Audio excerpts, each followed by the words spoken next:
guys, it's Kaz here, and today I'm going to be talking about the 23 books that are on my 2023 TBR.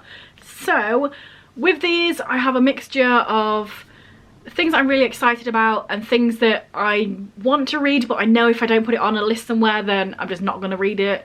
We all have them sort of books, so I've mixed it up like that. There's also different sections, like there's fantasy books, sci-fi books, graphic novels, etc. So I've put them into those categories just to show you, to make it easier.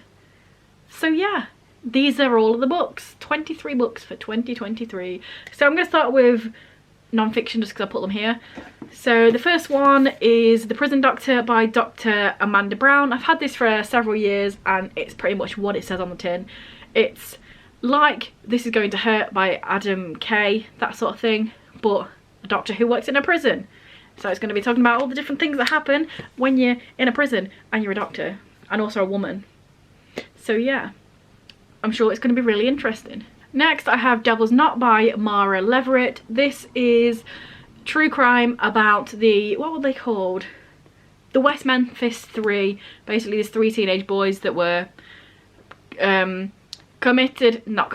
were prosecuted as doing this crime, and then like 10-15 years later I want to say they were released, and like most people say that they didn't do it. There's also documentaries on it that I've not watched. I want to read the book first and then watch the documentaries, but yeah, it's gonna be really interesting. There is a film also called Devil's Knot. I've seen the film many years ago, but yeah, it's about them, what happened, like these, was it one or a couple of young boys who were murdered, and then instantly the police were just like, oh yeah, it's them teenagers, they like devil music and they're worshipping the devil and Satan and all that. You know how they do, how police sometimes just pin it on people, and there was like hardly any evidence, but then they went to prison.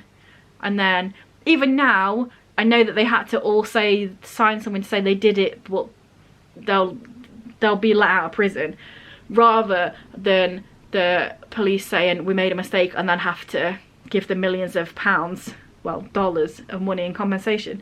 So they still technically were the people that did it, even though they were let out. And apparently there's even DNA that like they want the police to test, and then the judges are just refusing. So yeah, it's going to be interesting. I've talked way too long about this one, let's move on.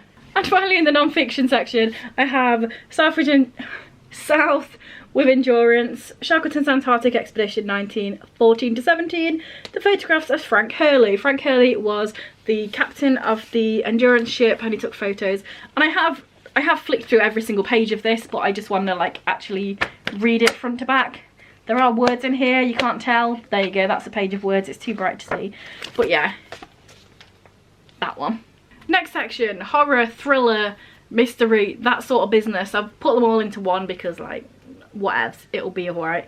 I've got quite a few of these. I've mentioned a few times that I've like been reading more thrillery, horror stuff recently, so let's read some of the ones that I've had on my TBR for ages. So first of all I have In a Cottage in a Wood by Cass Green. Don't know anything about this, don't want to read the back. It's like a thrillery thing, so I don't want to know anything about it, I just want to read it. And then I'm guessing there's a cottage and it's in a wood and then creepy stuff happens. That's what I'm guessing. Horror Store by Grady Hendrix. Ghost story set in a place that's like IKEA, but not, because IKEA is a name and you're not allowed to use it. But yeah, it's set out like a thing and stuff. It's too bright. It's too bright. Calm down. Boom.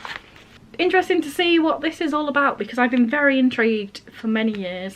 Timberdark by Darren Charlton. This is like the least thrillery, horror-y on here, but it is about zombies, so also it counts.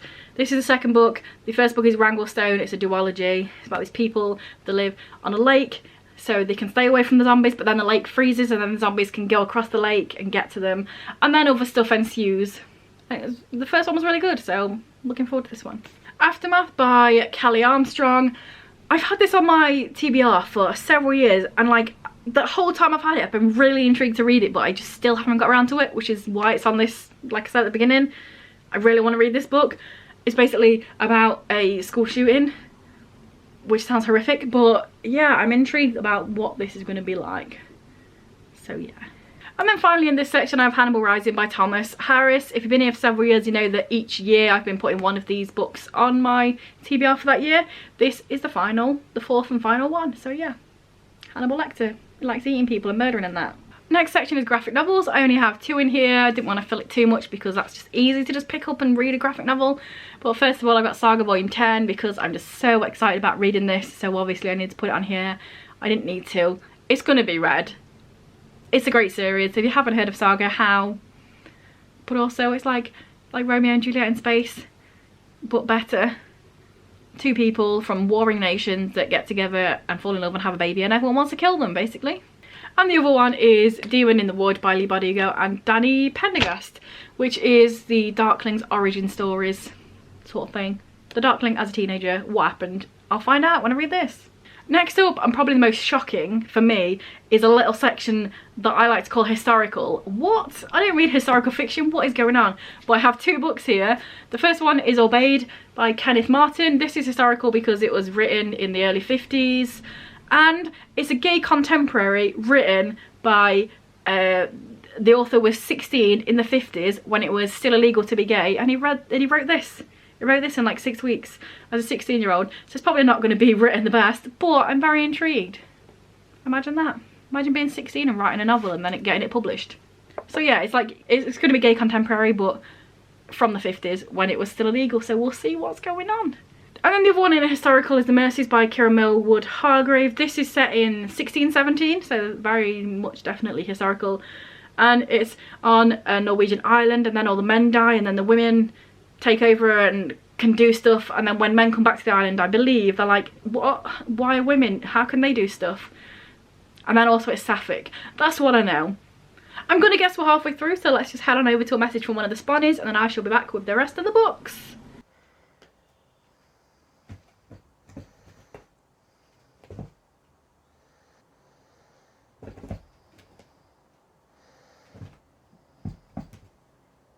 So next up we have a contemporary section. This is quite small as well, only 3 books. The first one is The Magnificent Sons by Justin Myers. This is about 2 brothers, and the younger one comes out, and then the older one who's like married or getting married. But then when he sees his younger brother come out, he's like, should I like admit to myself that I'm bisexual and figure that stuff out? And then that's what I know. Camp by Elsie Rosen. I don't really, a camp for LGBT kids, I don't know, probably, that's what it looks like. I'm sure it'll be great. And then last but not least in this section, Destination Unknown by Bill Conisberg. I got this for Christmas, straight in, straight out, read it. And it is a contemporary about, I think it's set in the 80s, so it's around the AIDS epidemic and being gay in that time. So yeah.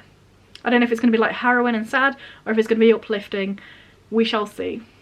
The next section is sci-fi. Again, only a few books on this section. First of all, I have The Apocalypse of Elena Mendoza by Sean David Hutchison. I've owned this for quite a few years. I don't know why I haven't read it yet. Therefore, it's on this list. What I know about this is she does miracles, I think. Was she born? Was she a virgin birth and then she does miracles? I don't know. I might just be making that up. It says miracles. I don't know about the virgin birth bit, but it says miracles there just within them words. So yeah, intrigued. I believe I've liked all of Sean David Hutchinson's books that I've read so far. So yeah, hopefully it'll be really good. We shall see this year. And then the other one in the sci-fi section is The First to Die at the End by Adam Silvera. This is a prequel to They Both Die at the End, and it's basically what it says on the tin. It's the first person that gets the call from the death cast and then is going to inevitably die. And I've started reading this one because I'm reading it this month. So yeah. Sci-fi, but only a little slightly. It's like set in the real world, but also you can get a phone call when you're going to die. And then within that 24 hours, you're going to die. And then the last section is the biggest, I think. And yeah, that is fantasy stuff. So first of all, I have Under the Whispering Door by TJ Klune. I don't really know anything about this. Someone dies, and then after he dies, stuff happens. And I don't want to know. Every time anyone ever talks about this, I skip it because I don't want to know. I just want to go into it blind and just enjoy it, because I didn't know anything about The House in the Cerulean Sea because I did the same thing and I loved that book. So I just want to go in blind. So yeah. The Dark Lady by Carla. This on Goodreads was tagged as historical and also fantasy, so I think it might take place in like some sort of time that's not right now, and then some sort of fantasy thing happens. But yeah, this is Akala. I've read his non-fiction and I've heard him talk non-fictionally, but I've never read him in fiction. This has pretty low ratings on Goodreads, so hopefully it's not horrific. So yeah, I don't really know what this is about. It's about a girl and she's a thief, and then somehow it's fantasy as well. Don't know. We'll find out. We'll find out together whenever I read it this year at some point. All the Crooked Saints by Maggie Stiefvater is another book that I don't really know anything about, but it's Maggie Stiefvater, so obviously I want to read it. And that's it. And it's Maggie Stiefvater, so obviously it's going to be fantasy. Probably. And this is a standalone, and it's quite small, so we shall see. I read the Scorpio races this year. Not this year, this year has passed. Last year I read the Scorpio races, which is also a standalone, and I absolutely loved it. So fingers crossed, Maggie Stiefvater hits it again. Winterkeep by Kristen Cashore is number 4 in the Graceling Realm trilogy. No, not a trilogy. How can it be number 4 in the trilogy? Come on, it's not Hitchhiker's Guide to the Galaxy. Number 4 in the 5-book series from the Graceling Realm. I read number 3 last year in my 2022 TBR, so 2023 TBR.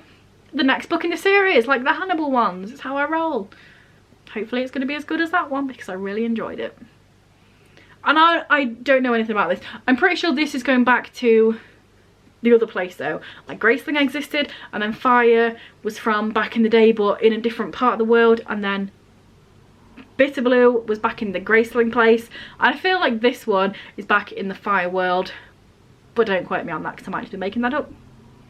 But I think it is. So lots of fantastical things is going to happen.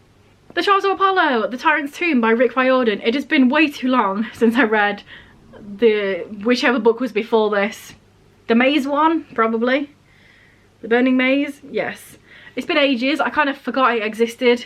And then I remembered and I was like, oh shit, I should probably actually carry on that series because it's 5 books, not 3 books. So here we are. It's been a few years. I don't know how many, probably more than I think. But yes, I'm finally getting to the next book in the Trials of Apollo. It's Rick Riordan, it's going to be great. It's about Apollo. He was a god. He fell from Earth, is not how those words work. He fell from the sky to the earth, lost all of his godly powers, and then stuff ensues of him trying to get back said powers. And like gods and stuff. It's Rick Riordan, you get it. And then last but not least in fantasy, and also last on this list in general, is Thud by Terry Pratchett. I don't know what this is about. I've not actually looked. I think it's the guards. My sister says they're the best ones. The Watch, I don't know. Like genuinely zero idea. I just picked up a couple of Terry Pratchett books from a charity shop one time a few years ago because I wanted to read him because my sister and my dad both love him. And I'm finally actually going to do that. And I hope that I am not kicked out of the family. Hopefully it's very good and very amusing. And yeah, so there we have it. Definitely just scratched my chin there. Those are all the books on my 2023 TBR. So let me know down below if you've got any books on your TBR, if you're doing like a yearly TBR, if you've read any of these, what should I pick up, what's good. Just say anything down there if you want and then I'll reply, and then that's how conversations work on YouTube. And yeah, if you want to subscribe, that exists. If you want to like, you feel free to, but I don't really care. It doesn't do anything for me. I don't get any money out of it or anything like that, you know what I mean? But yeah, I'll see you in a few days with another video. Ta-ta.